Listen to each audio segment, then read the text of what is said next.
کاتێک بەنێو ڕێڕەوی بازاڕێکی ئاسایی سەوزەمەنی ئەمریکاییدا دەڕۆیت سەرچاوەی باشی ڤیتامین ئیت بەرچاو دەکەوێت گەڵای سەوزە و سێریاڵ و ڕۆنی ڕۆکی و هەروەها گوێز.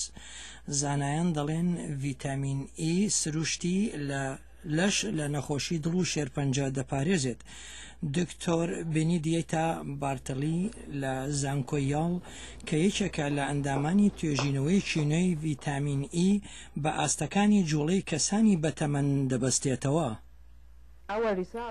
ئەنجامەکانەوە دەردەخەن کە تەنها ڤیتامین ئی پەیوەندی بە کەمبوونەوەی کاری جستەیی لە داهاتوودا هەیە.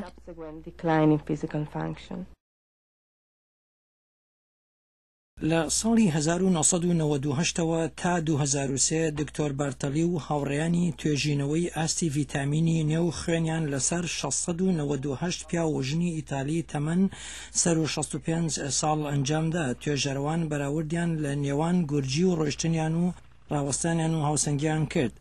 لە ماوەی 3 ساڵدا نێوەی بەشداربووانی بەتەمەن توانای جوڵەیان کەم بووە. کەمی ئاستی ڤیتامین ئی هۆکارێک بوو. دکتۆر بەرتالە و زانایان دەڵێن بۆ زانینی ئەوەی کە بۆچی ڤیتامین ئی ئەو کاریگەی هەیە پێویست بە توێژینەوەی زیاتر هەیە. ئەگەر بتوانین لایەنە خراپەکان کە دەچنە پاڵ کەمبوونەوەی جوڵان لە کەسێکی بەتەمەن دەستنیشان بکەین، لە دواییدا دەتوانین پەرە بە استراتیژیەکان بدەین کە سەرنجامی زیانکار ناهێڵێت یاخود دوا دەخات.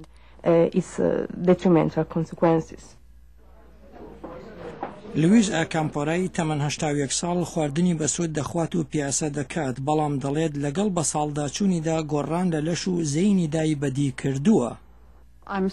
من بە دڵنیاییەوە زیاتر بایەخ بە خواردنی ڤیتامین ئی دەدەم چونکە ئەوە زۆر گرنگە بۆم.